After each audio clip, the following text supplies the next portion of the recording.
From getting into legal trouble over and over again to playing it safe and turning down big fights, here's how Gervonta Davis is sabotaging his career. Tank's been in the professional boxing scene for over a decade now, but all this experience has only been good for what he does in the ring, because out of it, the dude's a controversy magnet. It's not your average fighter controversy either, where someone gets into trouble for trash talking too much or throwing a tantrum at a press conference. Gervonta's involved in some real stuff that can get you thrown in jail. And at this point, Tank knows what it's like to spend time behind bars.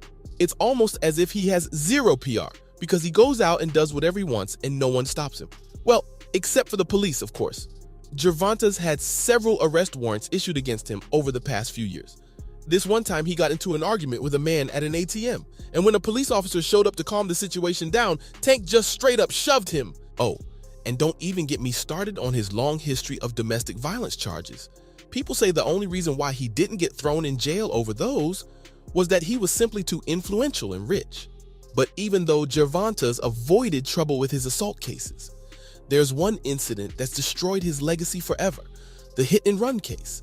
This will go down as a pivotal moment in Gervonta's career, because as he was knocking Ryan Garcia down in the biggest fight of his career and rising to the top of the boxing pyramid, there was the threat of jail hanging over his head. Basically, in November 2020, Davis was driving back from a nightclub in his Lambo. Now, it's presumed he was drunk, but the jury's still out on that one, because not only did he run a traffic light, he also crashed into a car with 4 people in it, including a pregnant woman. And guess what? Rather than going up to those poor people who were screaming at him for help, Gervonta just got into a friend's car and fled the scene. It was a nasty hit-and-run incident, and he would have got away with it too. But Gervonta's luck with legal trouble finally ran out that night, and so he was caught in 4K on the surveillance footage. The result?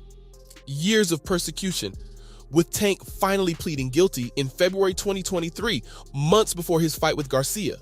Sure, the bout served as a great distraction from this drama, and people almost forgot about it. But then he got his sentence in May.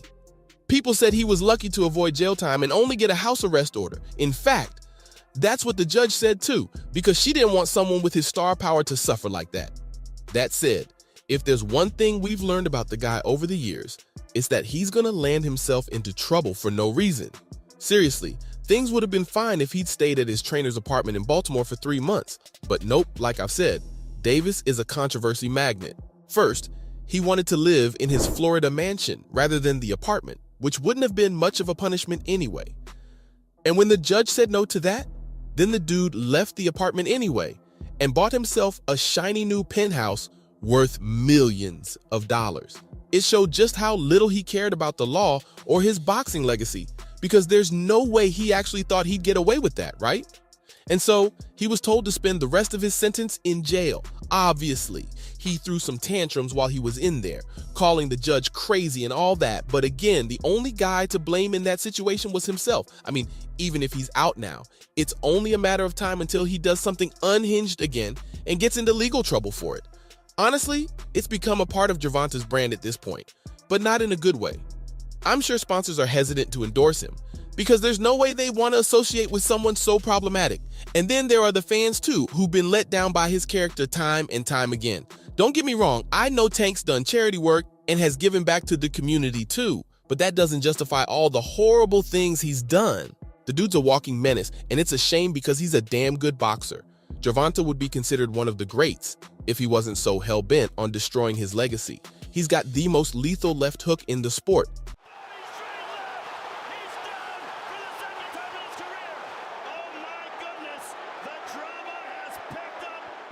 And his fight IQ is also up there with the best. He's great on his feet and has one of the best defenses in boxing. Seriously, you gotta see Tank move, because his footwork is out of this world. And even if he does get hit, he brushes it off like it's nothing.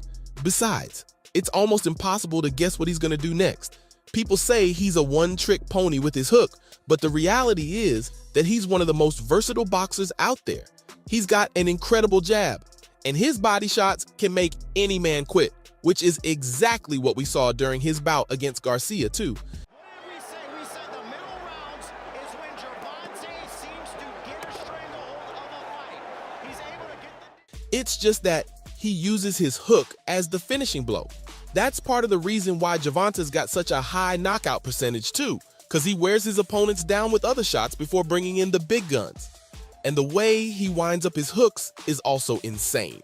Mike Tyson described it as a gun being fired, because he catapults himself off the ground and flies right into you with every bit of power he has. I mean, there's a reason why he doesn't have a single loss on his record. But again, will he be remembered for being a great boxer, or has he already done too much damage to his legacy? Davis should have been the biggest star in the world after beating Garcia, and even Tyson predicted this, because he said everyone supporting Ryan before the fight would switch sides.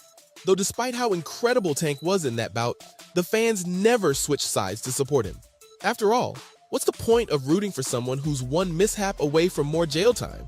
Oh, and it's not just the fans. Other legends have grown tired of his antics too. Iron Mike, for instance, used to be a big fan of the guy and said he'd go on to become a legend in the boxing world.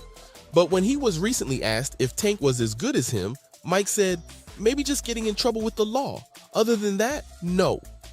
You know what makes this quote even worse?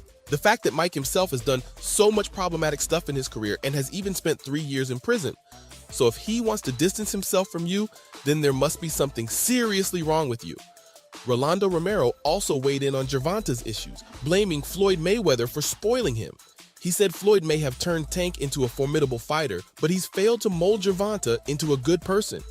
Romero even mentioned how Davis is a piece of shit to other people in the sport and how he's incredibly ungrateful. After all, Mayweather treated him like his own son, and yet Davis left him without a care in the world. Respect is a big thing in boxing, and Gervonta doesn't have any of it. Whether it's throwing shade at some of the greats of the sport or other potential opponents, Davis is just too full of himself. Sure, he's a special talent, but he acts like he's the greatest boxer of all time. I mean, after hearing Iron Mike's words about him, the dude said he was more skilled anyway, which is an insane thing to say at this point in his career. And don't even get me started on his fights, because he's extremely picky. Garcia, for instance, had every right to challenge Davis, since both of these guys were at the top of their games and were unbeaten. And yet it took so much for Ryan to convince him with special hydration and weight conditions and whatnot. Teofimo Lopez retired right after winning the WBO junior welterweight title, because apparently he didn't have any appealing fights lined up. And when someone asked if he'd come back for a fight against Tank, he said he was up for it. But there's an issue. Gervonta isn't interested in the fight. Lopez says it's because he's too scared, though I wouldn't be surprised if Davis simply thinks he's too good for this bout. Then again, he thinks he's too good for everyone. He needs to stop ducking from fights if he wants to be taken seriously, but right now, it looks like he's only interested in fighting the law instead of another boxer.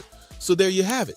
From playing it safe and turning down big fights to getting into legal trouble over and over again, this was how Gervonta Davis is sabotaging his career.